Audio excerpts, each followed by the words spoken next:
किया है कि पूरे देश के सभी बैंकों के लिए एक यूनिफॉर्म बैंकिंग कोड लागू किया जाए, चाहे वो स्टेट बैंक हो या पीएनबी हो, भारत की बैंक हो या विदेशी बैंक हो, प्राइवेट बैंक हो या सरकारी बैंक हो, सबके लिए एक यूनिफॉर्म बैंकिंग कोड लागू करना जरूरी है। यूनिफॉर्म बैंकिंग कोड लागू करने की मांग वाली मेरी पीआईएल पे आज कोर्ट में सुनवाई हुई है। मैंने मांग किया है कि पूरे देश के सभी बैंकों के लिए एक यूनिफॉर्म बैंकिंग कोड लागू किया जाए, चाहे वो स्टेट बैंक हो या पीएनबी हो, भारत की बैंक हो या विदेशी बैंक हो, प्राइवेट बैंक हो या सरकारी बैंक हो, सबके लिए एक यूनिफॉर्म बैंकिंग कोड लागू करना जरूरी है। आज की डेट में जो विदेशी बैंकें हैं, जैसे एचएसबीसी हो गया, वेस्टर्न यूनियन हुआ, अमेरिकन एक्सप्रेस हुआ, ये नियम कानून का वायलेशन कर रही हैं। जो बाहर से पैसा आ रहा है, कनाडा से, ऑस्ट्रेलिया से, भारत को बर्बाद करने के लिए, खालिस्तानियों की मदद करने के लिए, माओवादियों की मदद करने के लिए, अलगाववादियों की फंडिंग करने के लिए, जिहादियों की फंडिंग करने के लिए, मिशनरियों की फंडिंग करने के लिए वो बैंक के जरिए आ रहा है, फिर भी उसको आरबीआई नहीं पकड़ पा रही है। क्यों? क्योंकि जब ट्रांजैक्शन हो रहा है तो उसमें आरटीजीएस यूज किया जाता है या एनईएफटी यूज किया जाता है। पैसा आ रहा है विदेश से पैसा आ रहा है, लेकिन उसमें लिखा रहता है आरटीजीएस या एनईएफटी। अब आरटीजीएस और एनईएफटी ये डोमेस्टिक टूल है, ये भारत के अंदर के ट्रांजैक्शन के लिए यूज करना चाहिए। आरबीआई केवल कोड को देखता है। अब जैसे उसने कोड देखा, इसमें तो आरटीजीएस लिखा है, एनईएफटी लिखा है, तो आरबीआई ये मान के चलता है, आरबीआई का सॉफ्टवेयर, कि ये तो भारत के अंदर का पैसा घूम रहा है। लेकिन होता एक्चुअली ये है कि ये पैसा आता है कनाडा से, ऑस्ट्रेलिया से या खाड़ी देशों से, और वो उसकी आता है केवल और केवल भारत विरोधियों को फंडिंग करने के लिए। जितने देश विरोधी एनजीओ हैं, जितने देश विरोधी सामाजिक संगठन हैं, जितने टुकड़े टुकड़े गैंग के सदस्य हैं, या माओवादी हैं, नक्सली हैं, जिहादी हैं, मिशनरी हैं, कट्टरपंथी हैं, चरमपंथी हैं, धर्मांतरण कराने वाले जिहादी हैं, मिशनरी हैं, इनकी बहुत बड़ी फंडिंग लगभग 50,000 करोड़ के आसपास हर साल ये फंडिंग आती है विदेश से, और वो आती है बाकायदा बैंक के जरिए, फिर भी पकड़ में नहीं आ रही है। आपने पहले देखा होगा, कानपुर में पत्थरबाजी के लिए 50 करोड़ के आसपास आया था। इसी तरीके से देश के अलग अलग जगहों पे पत्थरबाजी करने के लिए, आगजनी करने के लिए विदेशी फंडिंग होती है। किसान आंदोलन जो इतना लंबा चला था, उसमें भी विदेशी फंडिंग की बात हुई थी। विदेशी फंडिंग को रोकने का एक ही तरीका है कि भारत में यूनिफॉर्म बैंकिंग कोड लागू हो। आरटीजीएस और एनईएफटी ये केवल डोमेस्टिक ट्रांजैक्शन के लिए यूज हो, और जो बाहर का पैसा है उस पर केवल आईएमटी यानी इंटरनेशनल मनी ट्रांसफर लिखा जाए। हमने कोर्ट से यह भी मांग किया है कि जो बाहर से पैसा आए उसमें भेजने वाले का नाम होना चाहिए, पता होना चाहिए, कंट्री का कोड होना चाहिए, उसका मोबाइल नंबर होना चाहिए, जिस देश से वो पैसा भेज रहा है वहां की करेंसी क्या है। जैसे अगर अमेरिका का आ रहा है तो यूएस डॉलर लिखा होना चाहिए, ऑस्ट्रेलिया से आ रहा है तो ऑस्ट्रेलियन डॉलर लिखा होना चाहिए, थाईलैंड से आ रहा है या कुवैत से आ रहा है तो उसका दिनार, जो भी है जहां की मुद्रा चल रही है, वो स्पेसिफिकली लिखा होना चाहिए।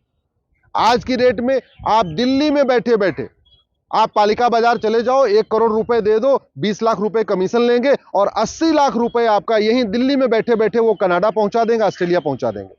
इसी तरीके से बाहर का पैसा आना चाहिए, जब भारत में आए तो उसमें बाकायदा नाम पता होना चाहिए, किसने भेजा, कितना रुपया भेजा, उसकी करेंसी क्या है। लेकिन वो कुछ नहीं लिख के आता, सिंपली आरटीजीएस आता है, एनईएफटी लिख के आता है और सीधे रुपए आता है। मैंने कोर्ट को दिखाया, उसका एग्जाम्पल भी दिखाया कि पैसा आ रहा है ऑस्ट्रेलिया से, लेकिन उस पर ऑस्ट्रेलियन डॉलर लिखा ही नहीं है। आईएमटी यानी इंटरनेशनल मनी ट्रांसफर उसके ट्रांजैक्शन पे लिखा ही नहीं है।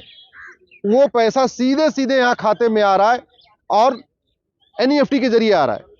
एक दूसरा मैंने और भी एग्जांपल दिया, पैसा आ रहा है कनाडा से और उस पर लिखा है आरटीजीएस। जब आरटीजीएस और एनईएफटी लिखा है तो न केंद्र सरकार को पता चल पा रहा है, न वित्त मंत्रालय को पता चल पा रहा है कि ये पैसा कौन भेज रहा है, कहां से आ रहा है, न तो गृह मंत्रालय को पता चल पा रहा है कि पैसा कौन भेज रहा है, कहां से आ रहा है। आरबीआई को भी नहीं पता चल रहा है, क्योंकि आरबीआई ये सारा काम ऑटोमेटिक होता है, सॉफ्टवेयर इसको देखता है, और सॉफ्टवेयर ये देखता है कि आईएमटी लिखा हुआ है यानी इंटरनेशनल मनी ट्रांसफर लिखा है, या आरटीजीएस लिखा है, या एनईएफटी लिखा है। आईएमटी का यूज नहीं हो रहा है, एनईएफटी आरटीजीएस का यूज हो रहा है, तो वित्त मंत्रालय को भी लगता है कि डोमेस्टिक ट्रांजैक्शन हो रहा है, आरबीआई को भी लगता है डोमेस्टिक ट्रांजैक्शन हो रहा है, लेकिन ये पैसा आ रहा है विदेशों से। अगर भारत में यूनिफॉर्म बैंकिंग कोड लागू नहीं हुआ तो अलगाववाद, कट्टरवाद को रोकना नामुमकिन है। अगर भारत में माओवाद, नक्सलवाद को खत्म करना है तो तत्काल सरकार को यूनिफॉर्म बैंकिंग कोड लागू करना चाहिए। जो बैंक इसका वायलेशन कर रही हैं, जो भी बैंक, विदेशी बैंक, चाहे वो एचएसबीसी हो या वेस्टर्न यूनियन हो या अमेरिकन एक्सप्रेस हो, जो भी बैंक विदेशी पैसे को आरटीजीएस, एनईएफटी के जरिए ला रही हैं, उनका लाइसेंस रद्द करना चाहिए और ऐसे बैंक अधिकारियों को जो ये मिली भगत कर रहे हैं उनको जेल में डालना चाहिए। 50,000 करोड़ आ रहा है विदेशों से और बैंक के जरिए आ रहा है केवल और केवल भारत को बर्बाद करने के लिए। इसलिए अभी अगली सुनवाई 9 अप्रैल को होगी। मैं सरकार से निवेदन करता हूं, गृह मंत्रालय से और वित्त मंत्रालय से निवेदन करता हूं कि सरकार के पास पूरा डाटा है। आज कोर्ट ने बताया कि आप मुझे स्पेसिफिक डेटा बताइए कि कहां कहां विदेशी फंडिंग हुई है, तो मैंने कोर्ट से यही कहा। जितने एग्जाम्पल मीडिया में छपे थे वो तो मैंने दे दिए, लेकिन कोर्ट से मैंने ये कहा कि सरकार ने ही लगभग 1 लाख एनजीओ का लाइसेंस रद्द किया है और जो एनजीओ का लाइसेंस रद्द किया है उसमें फंडिंग के वायलेशन पे भी रद्द किया है। तो गृह मंत्रालय को ज्यादा पता है कि ये कौन कौन से एनजीओ हैं जिनको विदेशी फंडिंग हुई है और उन्होंने फंडिंग का वायलेशन किया है। वित्त मंत्रालय को ज्यादा पता है, ईडी को ज्यादा पता है, सीबीआई को ज्यादा पता है, पुलिस को ज्यादा पता है।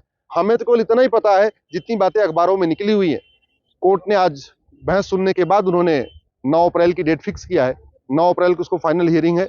मैं आशा करता हूं इस बीच में केंद्र सरकार एक यूनिफॉर्म बैंकिंग कोड का ड्राफ्ट लाएगी, जो भारत की बैंक है, जो भारत के अंदर काम करती हैं, जो भारत के अंदर ट्रांजैक्शन होता है, उसके लिए आरटीजीएस, एनईएफटी मैंडेटरी करेंगी।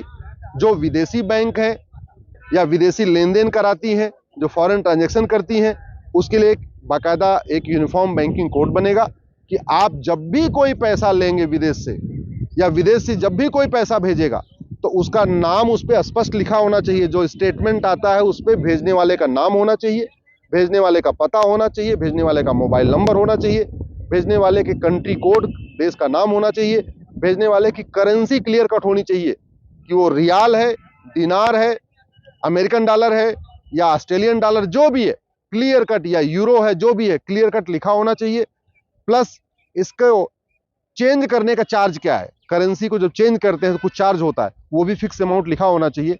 तब जाके विदेशी फंडिंग रुक पाएगी और जब विदेशी फंडिंग रुकेगी तभी भारत में अलगाववाद, कट्टरवाद, ये जिहाद, मजहबी उन्माद रुकेगा, तभी माओवाद, नक्सलवाद रुकेगा। जब तक विदेशी फंडिंग नहीं रुकेगी तब तक ये जो देश विरोधी गतिविधियां हैं इन पे रोक लगा पाना मुश्किल ही नहीं, नामुमकिन है।